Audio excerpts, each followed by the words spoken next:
পশ্চিমবঙ্গের মুখ্যমন্ত্রী হিসেবে শপথ নিলেন মমতা ব্যানার্জি। শাপলা চত্বরে হেফাজতের তাণ্ডব, আসামি হচ্ছেন বিএনপি নেতারাও। করোনা হাসপাতালে অর্ধেকের বেশি খালি শয্যা ও আইসিইউ। ঈদের ছুটিতে চাকরিজীবীদের থাকতে হবে কর্মক্ষেত্রে।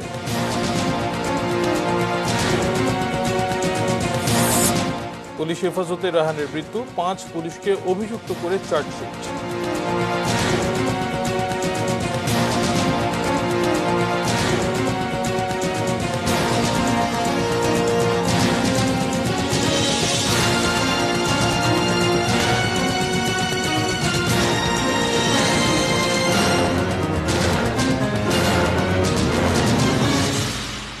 দেখছেন এটিএন নিউজ আওয়ারে আপনাদেরকে আমন্ত্রণ জানাচ্ছি। আমি মাশরাইক শশী। সংবাদ শিরোনাম শুনছিলেন। VSL angle channel HB VSL Bikrampur steel limited. শুরুতে পশ্চিমবঙ্গের খবর। টানা তৃতীয়বারের মতো পশ্চিমবঙ্গের মুখ্যমন্ত্রী হিসেবে শপথ নিলেন মমতা ব্যানার্জি। স্থানীয় সময় বেলা 11:15টায় কলকাতার রাজভবনে অনাড়ম্বর অনুষ্ঠানে শপথ নেন তিনি। এই সময় সহিংসতা পরিহার করতে জনগণের প্রতি আহ্বান জানান মমতা। বরাবরের মতোই পশ্চিম দিকের গেট দিয়ে রাজভবনে প্রবেশ করেন মমতা ব্যানার্জি। স্থানীয় সময় বেলা 11:15টায় রাজ্যপালের উপস্থিতিতে জাতীয় সঙ্গীতের মাধ্যমে শুরু হয় শপথ গ্রহণ অনুষ্ঠান। আমি মমতা ব্যানার্জি ঈশ্বরের নামে শপথ করিতেছি যে বিধি দ্বারা স্থাপিত ভারতের সংবিধানের প্রতি আমি অকৃত্রিম নিষ্ঠা ও আনুগত্য পোষণ করিব। মমতা ব্যানার্জিকে শপথ বাক্য পাঠ করান রাজ্যপাল জগদীপ ধনখড়। নিষ্ঠাপূর্বক এবং বিবেকসম্মতভাবে নির্বাহ করিব। করোনা পরিস্থিতির বিবেচনায় একেবারে অনাড়ম্বরভাবে আয়োজন করা হয় শপথ গ্রহণ অনুষ্ঠানের। উপস্থিত ছিলেন তৃণমূল নেতা অভিষেক বন্দ্যোপাধ্যায়, সুব্রত বক্সী, ফিরহাদ হাকিম ও পার্থ চট্টোপাধ্যায় সহ সিনিয়র নেতারা। তবে বিজেপির রাজ্য সভাপতি দিলীপ ঘোষ অনুষ্ঠানে যোগ দেননি। এরপর অভ্যাগতদের উদ্দেশ্যে সংক্ষিপ্ত ভাষণ দেন সদ্য শপথ নেওয়া মুখ্যমন্ত্রী। কোভিড নিয়ে মিটিং ডাকা হয়েছে, সেই মিটিং ডাকার পরে এগুলো কি করব না করব আপনাদের আমরা ঠিক টাইমে জানিয়ে দেব। মুখ্যমন্ত্রী হিসেবে দায়িত্ব বুঝে নিলেও আগামী 6 মাসের মধ্যে যে কোনো একটি আসন থেকে নির্বাচিত হতে হবে মমতাকে। পর্যবেক্ষকরা বলছেন মমতার জন্য এটি খুব কঠিন হবে না। আমি প্রত্যেককে বলবো, প্লিজ টেক প্রপার কেয়ার যাতে কোনো ভায়োলেন্স কোথাও না হয়। রাজভবন থেকে নবান্নে পৌঁছানোর পর গার্ড অফ অনার দেওয়া হয় মমতা ব্যানার্জিকে। এরপর নিজের দপ্তরে প্রবেশ করেন তিনি।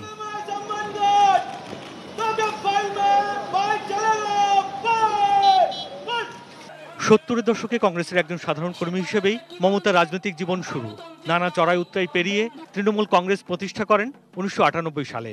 প্রচণ্ড লড়াকু মনোভাব আর পরিশ্রম করার ক্ষমতা দিয়ে ধীরে ধীরে শক্ত অবস্থান গড়ে তোলেন রাজনীতিতে। নন্দীগ্রামে কৃষকদের বিক্ষোভে নেতৃত্ব দিয়ে হয়ে ওঠেন জনপ্রিয় নেতা। 2011 সালের বিধানসভা নির্বাচনে কংগ্রেসের সাথে জোট বেঁধে 34 বছর ক্ষমতায় থাকা বামফ্রন্টকে হারায় তৃণমূল। পশ্চিমবঙ্গের প্রথম নারী মুখ্যমন্ত্রী হন মমতা। এরপর 2016 সালের নির্বাচনেও জয় পেয়ে একই পদে বহাল থাকেন তিনি।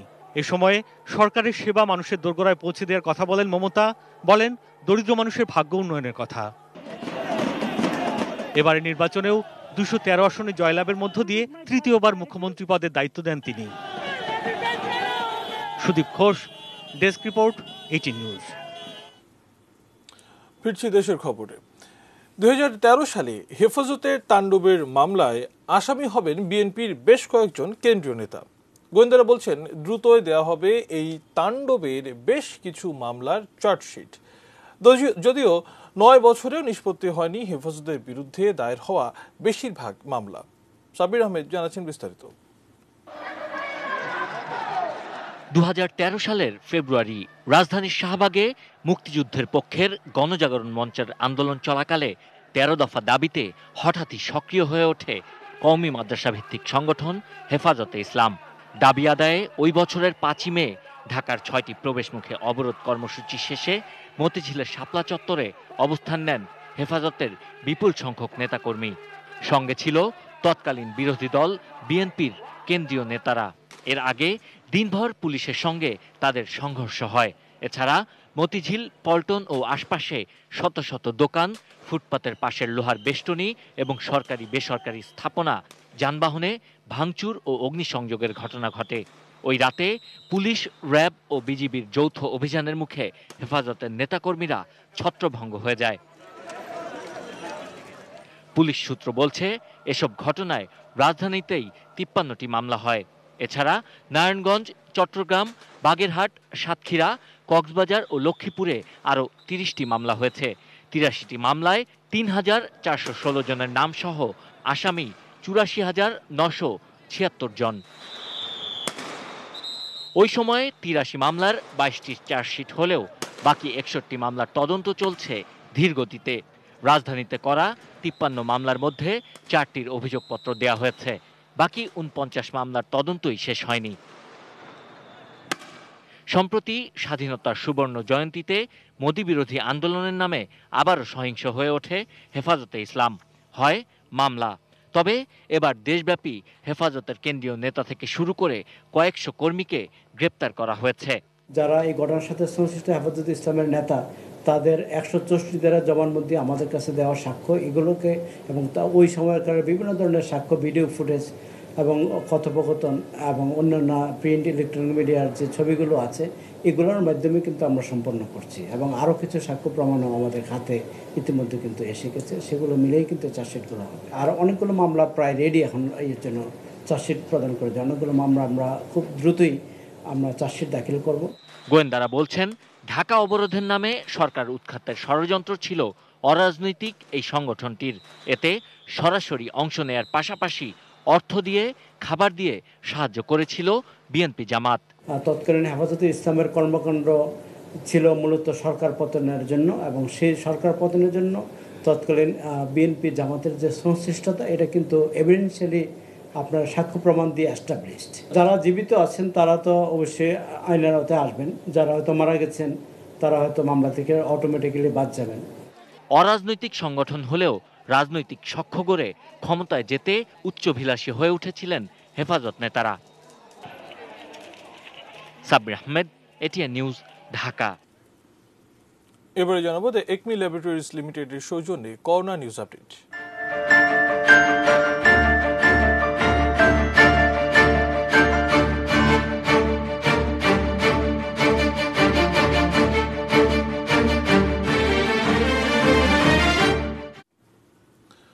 করোনার দ্বিতীয় ঢেউয়ের শুরুতে অক্সিজেন কিংবা হাসপাতালে সিটের জন্য ছিল রীতিমতো হাহাকার। অনেকেই ঘুরতে হয়েছে এক হাসপাতাল থেকে অন্য হাসপাতালে, আর আইসিইউ এর বেড পাওয়া ছিল অনেক কঠিন। এখন সে অবস্থার অনেক উন্নতি হয়েছে। তাই বলে কি বিপদ কেটে গেছে? রিপোর্ট করছেন মঈনুল ইসলাম মিন্টু। ঢাকা মেডিকেল কলেজ হাসপাতাল 2 করোনা ইউনিট। নেই আগের সেই ব্যস্ততা। এখানকার 30% শয্যাই এখন খালি। বিভিন্ন জায়গাতে আমরা 999 ফোন পাইতাম, করোনা বাসার থেকে নিয়ে আসতাম। তো 1 মাস আগের থেকে ইদানিং কিছু রোগী কম আসে। আমরা কিন্তু 900 ইভেন আরো বেশি কিন্তু আমরা পেশেন্ট রাখতে পারি। আর এছাড়া আমাদের এখন হচ্ছে কালকে আমি দেখেছি 464 জন। তো আমাদের প্রায় 300 উপরে বলতে পারেন সিট খালি। তো আসলে এখন ফাঁকাই বলতে হবে, কারণ আমরা যখন রাউন্ডে যাই দেখি ফাঁকা পড়ে আছে বিছানাগুলো। পরিস্থিতি পাল্টে গেছে রাজধানীর কুয়েতমৈত্রী, শেখ রাসেল গ্যাস্ট্রোলিভার কিংবা নতুন চালু হওয়া ডিএনসিসি হাসপাতাল সহ অন্যগুলোরও অক্সিজেন কিংবা আইসিইউর চাহিদাও কমে এসেছে। 26টা আইসিইউ, তার মধ্যে 15টা অকুপাইড আর 11টা খালি বলা যায়। আর নর্মাল বেডও, আমাদের জেনারেল বেডও খালি আছে, কেবিন খালি আছে। এখন পেশেন্টের চাপ কম। লকডাউন শুরু হওয়ার পর থেকে কিন্তু আসলে এই ডাউনওয়ার্ড ট্রেন্ডটা শুরু হয়েছে এবং এটা স্টিল কন্টিনিউইং, এখনো ডাউনওয়ার্ড ট্রেন্ডে আছে এবং আমরা প্রতিনিয়তই বেডের সংখ্যা কমছে, ভর্তি রোগীর সংখ্যা কমছে। স্বাস্থ্য মন্ত্রণালয়ের তথ্য বলছে, দেশের 8টি বিভাগে মোট কোভিড-19 ডেডিকেটেড শয্যা 12,289টি এবং মোট আইসিইউ শয্যা 1,090টি। অনেক রোগী সুস্থ হয়ে হাসপাতাল ছেড়ে যাওয়ায় 75% শয্যা এবং 54% আইসিইউ খালি আছে। রোগীর চাপ অনেকটা কমে এলেও শিথিলতা কিংবা অবহেলায় করোনা পরিস্থিতি আবারও অবনতির আশঙ্কা আছে। এজন্য নিজেদের সক্ষমতা বাড়ানোর চেষ্টায় হাসপাতাল কর্তৃপক্ষ। এবং আমাদের সবারই টার্গেট হওয়া উচিত যেন রোগীর সংখ্যা কম হয়, ইনফেকশন যেন কম হয়, সেই দিকে ব্যবস্থা করা। অন্যান্য যে স্টেপগুলো নেওয়া হয়েছে, যে ট্রান্সমিশনটা বন্ধ করার, সেইগুলো আমাদের মেনে চলার মানসিকতা ডেভেলপ করতে হবে। আত্মতৃপ্তিতে ভুগি যে আমাদের কিছু হবে না, এটা কিন্তু ঠিক না। কারণ গত বছরও যখন করোনা শুরু হয় আমরা কিন্তু অনেক রকমের তথ্য এসেছিল যে আমাদের দেশে করোনা হবে না, কিন্তু আসলে কি তাই? আমরা দেখেছি আমরা কিন্তু করোনা ফেস করতে হচ্ছে। Monirul Islam Mintu, ATN news, Dhaka.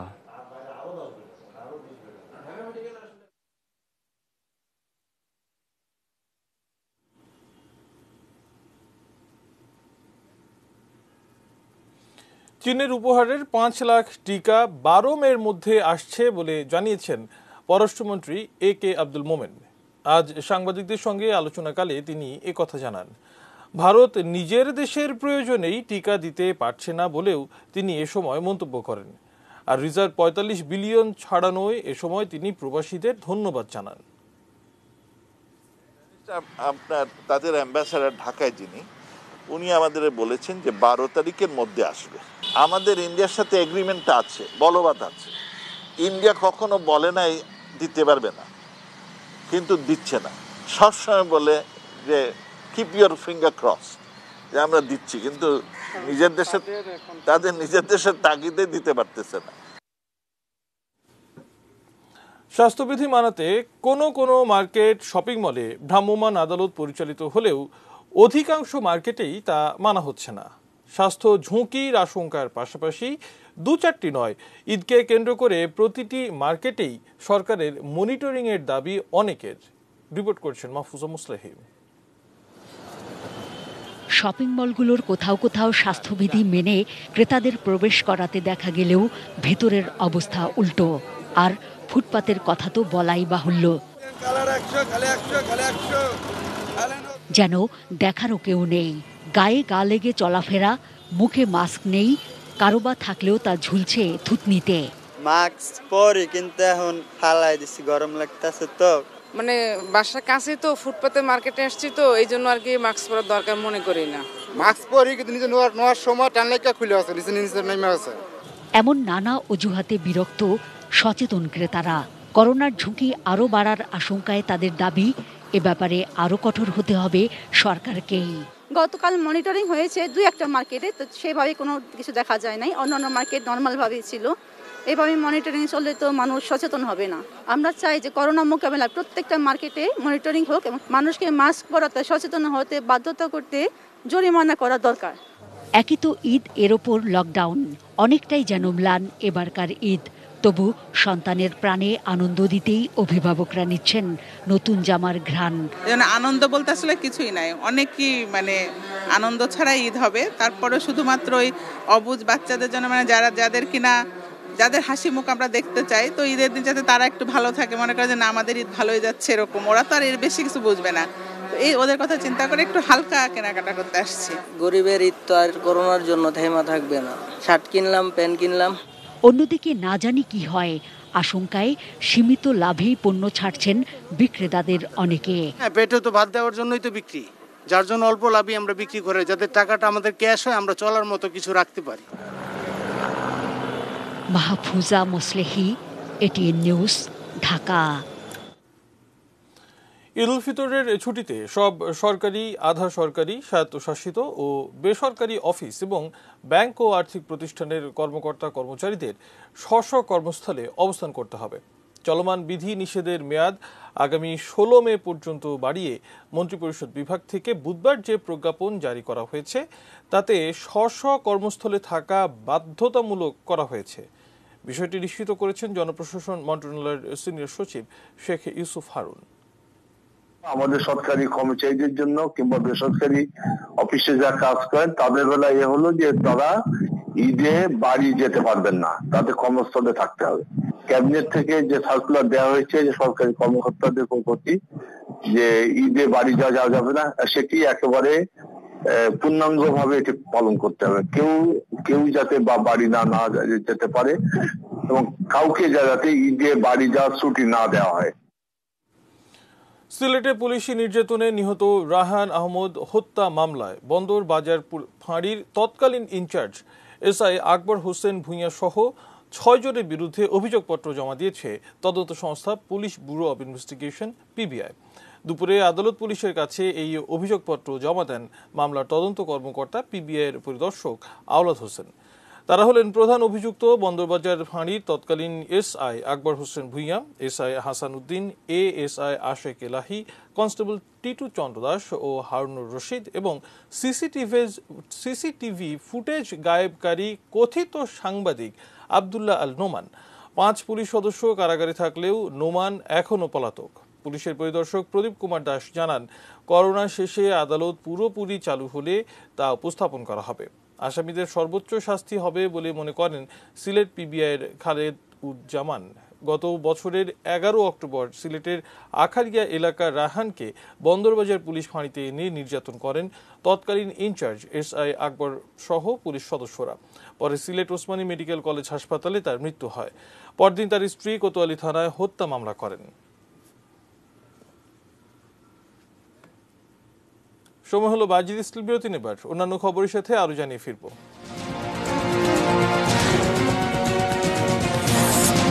1.3 acre বনভূমি পুড়িয়ে নিভেছে সুন্দরবনের আগুন। ইতিবাচক ধারায় রপ্তানি আয় এপ্রিলে এসেছে $313 কোটি।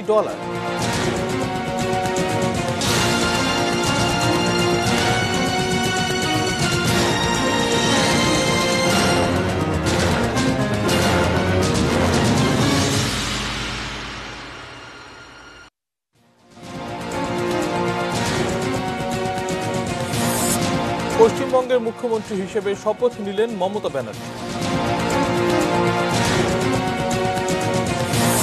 শাপলা চত্বরে হেফাজতের তাণ্ডব, আসামি হচ্ছেন বিএনপি নেতারাও। করোনা হাসপাতালে অর্ধেকের বেশি খালি শয্যা ও আইসিইউ। ঈদের ছুটিতে চাকরিজীবীদের থাকতে হবে কর্মক্ষেত্রে।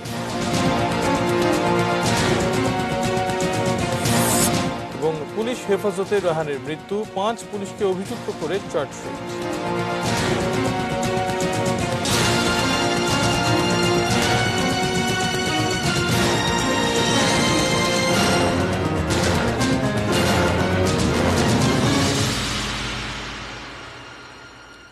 বিরতির পর আবারও আমন্ত্রণ জানাচ্ছি নিউজ আওয়ারে। ধন্যবাদ আমাদের সঙ্গে থাকার জন্য। সংবাদ শিরোনাম দেখে নিচ্ছিলাম আরও একবার।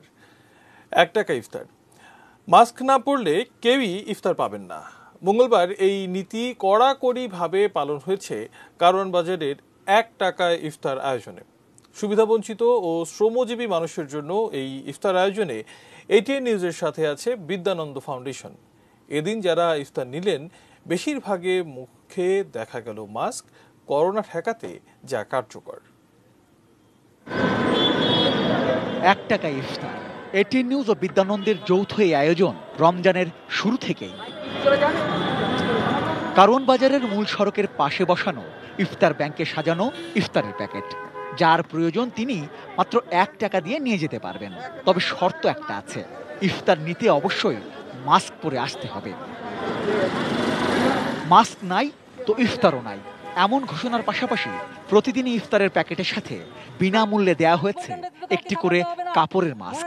এই অসময়ে সচেতনতাই একমাত্র করোনার প্রতিষেধক। অনুগ্রহপূর্বক কেউ মাস্ক পরিধান ব্যতীত লাইনে দাঁড়াবেন না, মাস্ক পরিধান ব্যতীত খাবার দেওয়া হবে না। এদিন যারা ইফতার নিলেন তাদের বেশিরভাগেরই মুখে দেখা মিলল সেই মাস্ক। তারপরও এমন অনেকেই ছিলেন মাস্ক না পরেই তারা ইফতার নিতে এসেছেন। অনেকের মাস্ক আবার ময়লা ছেঁড়া। তবে মঙ্গলবার কিন্তু খুবই কড়াকড়ি, মাস্ক ছাড়া কেউই ইফতার নিতে পারবেন না। কেন দিতেছে না? মাস্ক নাই যেন, এজন্য। মাস্ক তো কালকে নিয়েছেন, পরেননি কেন? বাসায় রেখেছি বলে। এখন থেকে সব সময় মাস্ক পরবো। পরবেন? সব সময় মাস্ক পরবো। শুধু ইফতার দেয়াই নয়, মহামারীর এই সময়ে সবাইকে স্বাস্থ্যবিধি মেনে চলায় উৎসাহ দিতেই মাস্ক পরার এই কড়াকড়ি। শুরু থেকেই একদম স্লোগানই হলো মাস্ক নেই ইফতার নাই। সেই স্লোগানটা কার্যকর করার জন্য প্রত্যেকদিন আমরা চেষ্টা করছি এবং আজকে কড়াকড়ি ছিল। একবেলা ইফতার পাক আর না পাক, সে যে মাস্কটা যে ইম্পর্টেন্ট সেটা আজকে আমরা প্রতিদিনই চেষ্টা করছি। আজকে অনেক কড়াকড়ি চেষ্টা করা হয়েছে। এটাই আসলে মূল শিক্ষা যে বেঁচে থাকতে হলে মাস্ক পরতে হবে, এটার কোনো বিকল্প নেই। করোনাকালে কারওয়ান বাজারের মতো ঘিঞ্জি এলাকায় এমন আয়োজন সত্যি চ্যালেঞ্জিং। আয়োজনের প্রায় 2 সপ্তাহ পর সেই চ্যালেঞ্জ জয় করার দাবি করছেন আয়োজকরা। আমরা যে মাছগুলো অতীতে দিয়েছিলাম সেই মাছগুলো যারা পরিধান করে এসছে শুধুমাত্র তাদেরকে আমরা ইফতার দিয়েছি এবং এটা নিয়ে কেউ উচ্চবাচ্যও করেনি, কেউ বিরক্তিও প্রকাশ করেনি এবং সবাই সুশৃঙ্খলভাবেই নিচ্ছে এখন পর্যন্ত, যেন সাকসেস বলা যায়। রমজানের শেষ দিন পর্যন্ত খোলা থাকবে এটিএন নিউজ আর বিদ্যানন্দ ফাউন্ডেশনের এই iftar bank. Rezon Foyez, ATN news, Dhaka.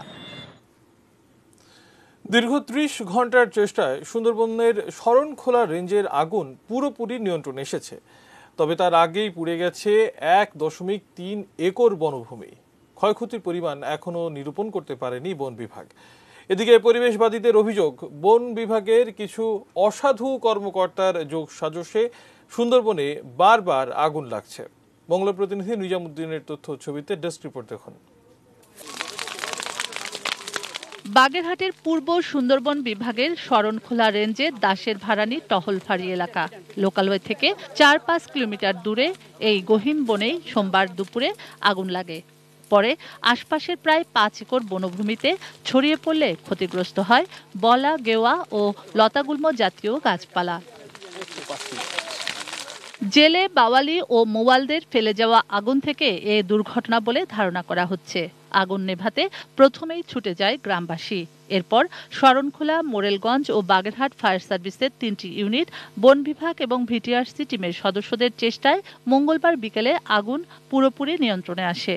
রাতে বৃষ্টি হওয়ায় আগুন তেমন ছড়াতে পারেনি। গাছপালাগুলো এখনো সঠিকভাবে আছে, ঠিক আছে। আগুন ধরে নিচে ছিল, বুঝছেন, 1 ফিটের মধ্যে, ভূমির থেকে 1 ফিট সর্বোচ্চ। সুতরাং গাছপালার অতটা ক্ষতিগ্রস্ত না, যা ক্ষতি পাতা। আগুনের কারণ ও ক্ষয়ক্ষতি নিরূপণে ৩ সদস্যের তদন্ত কমিটি গঠন করেছে বন বিভাগ। কত টাকা ক্ষতি সেটা অ্যাসেস করা হয় না, তদন্ত কমিটি বাইরে করবে। তবে যে পরিমাণ এলাকায় আগুনের ফাটা ফুটছে এটা হচ্ছে ১.৩ একর।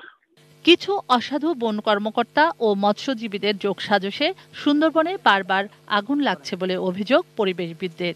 এক্ষেত্রে প্রশাসনের নজরদারি বাড়ানোর পাশাপাশি আগুন নেভানোর আধুনিক পদ্ধতি নিয়ে চিন্তা ভাবনা করা উচিত বলেও মনে করেন তারা। অসাধু মৎস্য চাষী এবং অসাধু বন কর্মকর্তার পাশাপাশি কিছু মোয়ালরা আছে যারা মধু সংগ্রহ করে এবং তারা সনাতন পদ্ধতিতে মধু সংগ্রহ করে এবং যার ফলে অনেক সময় অগ্নিকাণ্ডের ঘটনা ঘটে। ঘটনা যারা ঘটায় তাদের যদি দৃষ্টান্তমূলক শাস্তি না দেওয়া হয় তাহলে এটি বারবারই ঘটতে থাকবে। বন বিভাগের তথ্য মতে সুন্দরবনে গত ২০ বছরে ৩০ বার আগুন লাগে, পুড়ে যায় ৮০ একর বনভূমি। শুক্লা সরকার, ডেস্ক রিপোর্ট, এটিএন নিউজ। নতুন পদ্ধতিতে পরিবেশ বান্ধব ইট তৈরি করছেন দিনাজপুরের তোফাজ্জল হোসেন। এই ইট তৈরিতে মাটি লাগে না, পোড়াতেও হয় না। লাভজনক হওয়ায় অন্য ইট ব্যবসায়ীরাও এই পথে নেমেছেন। দিনাজপুর থেকে হুমায়ুন কবিরের তথ্য ছবিতে ডেস্ক রিপোর্ট দেখুন। প্রচলিত ভাটার বদলে মেশিন দিয়ে তৈরি হচ্ছে ইট। দিনাজপুরের বীরগঞ্জের পাল্টাপুর কুড়িদিঘিয়া গ্রামের তোফাজ্জল হোসেন মাটি ছাড়াই ইট তৈরি করে সারা ফেলেছেন। তিনি ব্যবহার করছেন সিমেন্ট, পাথরের চিকন গুঁড়া, নদীর বালু আর কিছু কেমিক্যাল। একটি মেশিনে দিনে ২৫,০০০ ইট তৈরি হয়।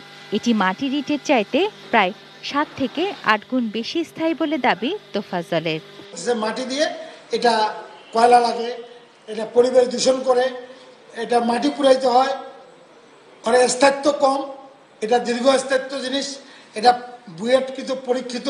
পরিবেশের ভারসাম্য রক্ষায় জেলার অনেক ভাটা মালিক নতুন এ পদ্ধতিতে ইট তৈরি শুরু করেছেন। কর্মসংস্থানও হয়েছে অনেকের। আমরা কাজকর্ম করি এখানে চলি আর কি। আমরা এখানে কাজ করতেছি, আমাদের 50টা পরিবার এখানে বাঁচতেছে। এই ইট পোড়াতে হয় না, ফলে গাছপালা ও আবাদি জমি নষ্ট হয় না। পুরো প্রক্রিয়া পরিবেশের জন্য ভালো। কংক্রিট ব্রিক যেগুলো আছে সেগুলোতে এরকম পোড়ামাটির কোনো ব্যবহারও নাই, সেখানে কয়লা পোড়ানোর ব্যবস্থা নাই। আমরা সেখানে মেশিনের মাধ্যমে বিশেষ প্রক্রিয়ায় চাপ দিয়ে সেই কংক্রিট ব্রিকটা তৈরি করা হয়, যা সম্পূর্ণরূপে পরিবেশ বান্ধব। তুনাজিনা তনু, ডেস্ক রিপোর্ট, এটিএন নিউজ। এবারে সোশ্যাল ইসলামী ব্যাংক লিমিটেড বাণিজ্য সংবাদ জানাবো।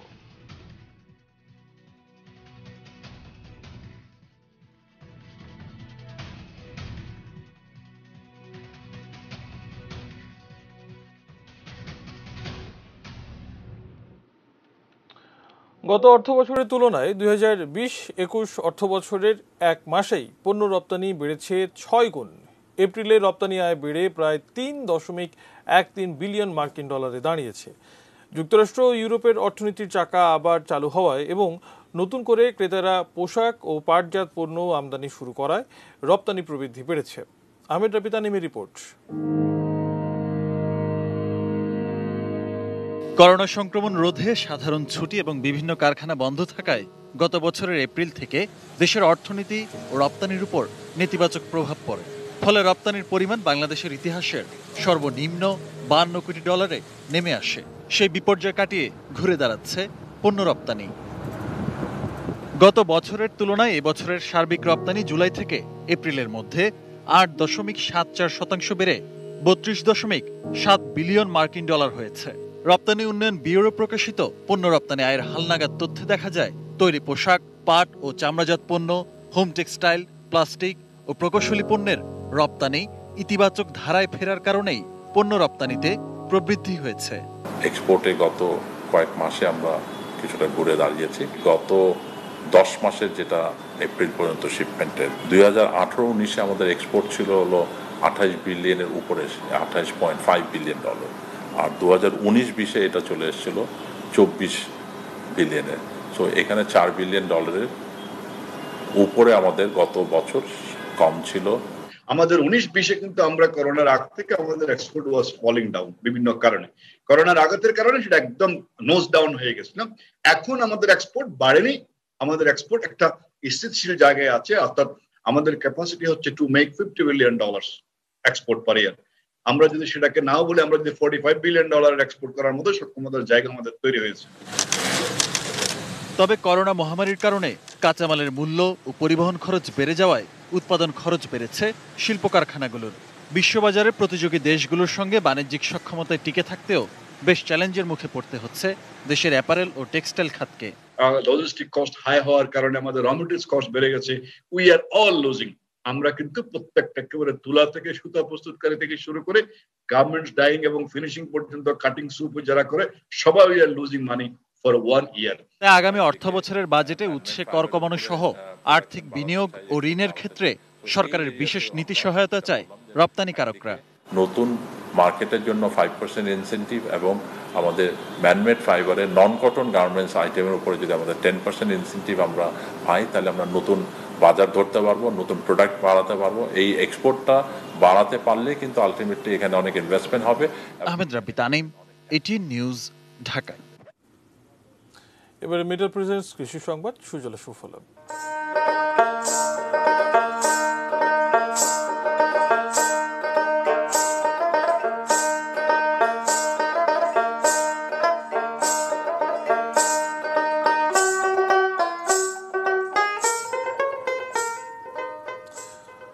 শরীয়তপুরে পেঁয়াজ ও রসুনের ফলন লক্ষ্যমাত্রা ছাড়িয়েছে, তবু স্বস্তি নেই চাষিদের মনে।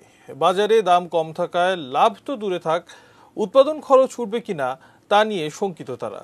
শরীয়তপুর প্রতিনিধি রকনুজ্জামান পারভেজের তথ্য ছবিতে ডেস্ক রিপোর্ট। শরীয়তপুরে এবছর লক্ষ্যমাত্রার চেয়ে 190 হেক্টর বেশি জমিতে পেঁয়াজের চাষ হয়েছে।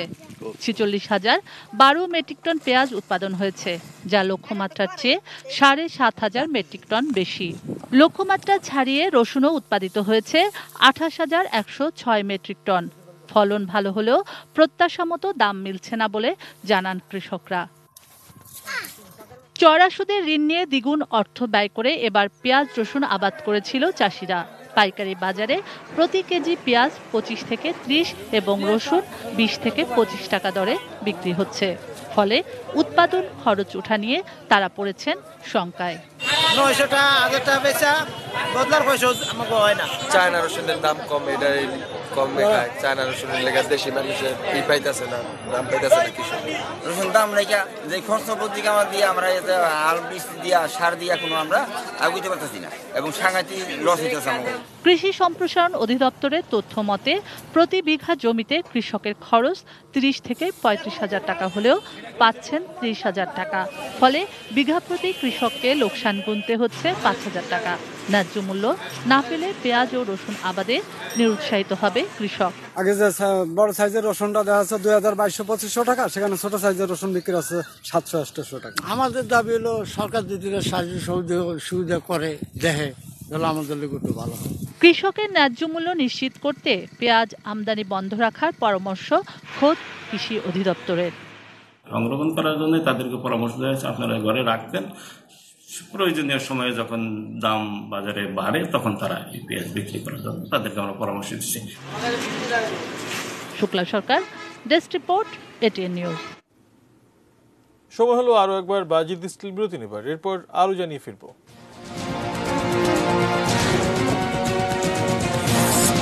4 জুলাইয়ের মধ্যে টিকা পাবেন 70% মার্কিন নাগরিক।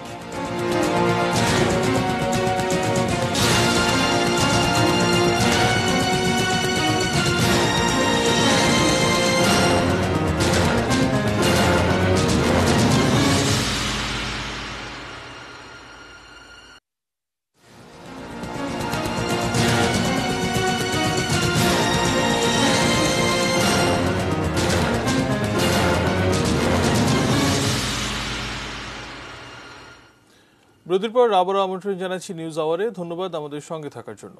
এবারে দেশে বাইরের খবর জানাবো।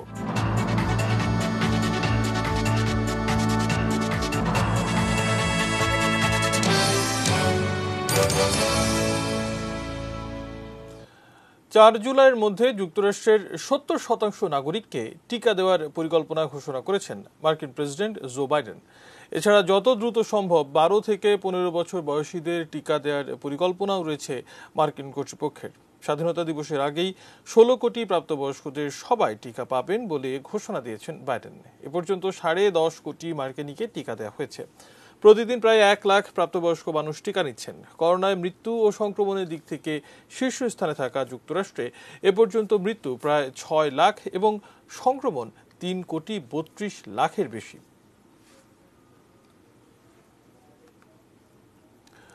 করোনা মহামারীর দ্বিতীয় ঢেউতে বেসামাল ভারতে 24 ঘন্টায় আক্রান্তের সংখ্যা 2,82,000 ও মৃত্যু 3,780। করোনার এই ভয়াবহ অবস্থা সামাল দিতে দেশব্যাপী লকডাউনের আহ্বান জানিয়েছেন কংগ্রেস নেতা রাহুল গান্ধী সহ অনেকে। সবচেয়ে খারাপ অবস্থায় থাকা মহারাষ্ট্রে নতুন করে আক্রান্ত হয়েছেন 51,880 জন। সংক্রমণের দিক থেকে মহারাষ্ট্রের পরই আছে কেরালা, কর্ণাটক, উত্তরপ্রদেশ, তামিলনাড়ু ও দিল্লি। কর্ণাটকের রাজধানী বেঙ্গালুরুতে করোনা আক্রান্তের সংখ্যা এখন দাঁড়িয়েছে 3 লাখের বেশি। অক্সিজেনের অভাবে করোনা রোগীর মৃত্যুকে ফৌজদারি অপরাধ বলে মঙ্গলবার মন্তব্য করেছে এলাহাবাদের আদালত। এতে বলা হয়, গণহত্যার চেয়ে কোনো অংশে কম নয় অক্সিজেনের অভাবে করোনা রোগীর মৃত্যু। করোনা মৃত্যু ও সংক্রমণের দিক থেকে বৈশ্বিক তালিকায় দ্বিতীয় স্থানে থাকা ভারতে এ পর্যন্ত মৃত্যু 2,26,000-এর বেশি ও আক্রান্ত 2,06,65,000-এর বেশি। জানাবো খেলার খবর।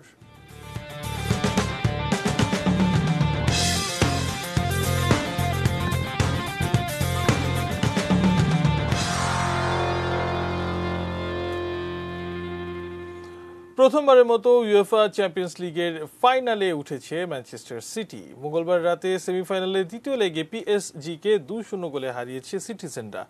প্রথম লেগ 2-1 গোলে জেতায় 2 লেগ মিলিয়ে 4-1 ব্যবধানে ফাইনাল নিশ্চিত করল পেপ গার্দিওলার দল। প্রতিপক্ষের মাঠে প্রথম লেগ জেতায় অনেকটা নির্ভর ছিল ম্যান সিটি। নিজেদের মাঠ ইতিহাদ স্টেডিয়ামে 11 মিনিটে রিয়াদ মাহ্রেজের গোলের সূচনা করেন। পিছিয়ে পড়ে গোল পরিশোধে মরিয়া হয়ে ওঠে পিএসজি। এ সময় গোলের সুযোগ পেলেও ফরোয়ার্ডদের ব্যর্থতায় গোল পায়নি অতিথিরা। 39 মিনিটে নেইমারের বাড়িয়ে দেয়া বল জালে পাঠাতে ব্যর্থ হন আন্দার হেরেরা। বিরতির পর 63 মিনিটে ম্যান সিটির হয়ে ব্যবধান দ্বিগুণ করেন রিয়াদ মাহ্রেজ। এরপর 69 মিনিটে ডি মারিয়া লাল কার্ড দেখে মাঠ ছাড়লে ম্যাচে ফেরার সম্ভাবনা শেষ হয়ে যায় পিএসজির। শেষ পর্যন্ত 2-0 গোলের স্বস্তির জয় নিয়ে মাঠ ছাড়ে গার্দিওলার শিষ্যরা।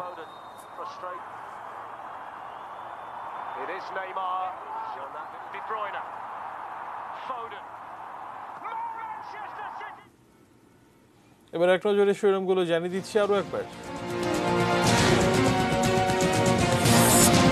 পশ্চিমবঙ্গের মুখ্যমন্ত্রী হিসেবে শপথ নিলেন মমতা ব্যানার্জি। শাপলা চত্বরে হেফাজতের তাণ্ডব, আসামি হচ্ছেন বিএনপি নেতারাও। করোনা হাসপাতালে অর্ধেকের বেশি খালি শয্যা ও আইসিইউ। ঈদের ছুটিতে চাকরিজীবীদের থাকতে হবে কর্মক্ষেত্রে।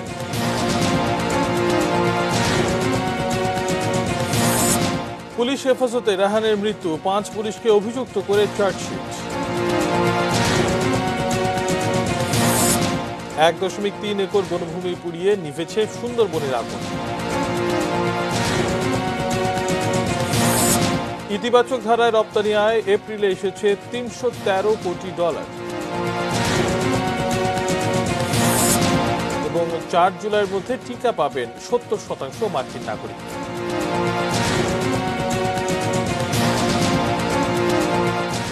এই ছিল নিউজ আওয়ার। সঙ্গে থাকুন, দেখতে থাকুন এটিএন নিউজ। এটিএন নিউজের ব্রেকিং নিউজ আপনার মোবাইলে পেতে টাইপ করুন START এবং পাঠিয়ে দিন 595 নম্বরে।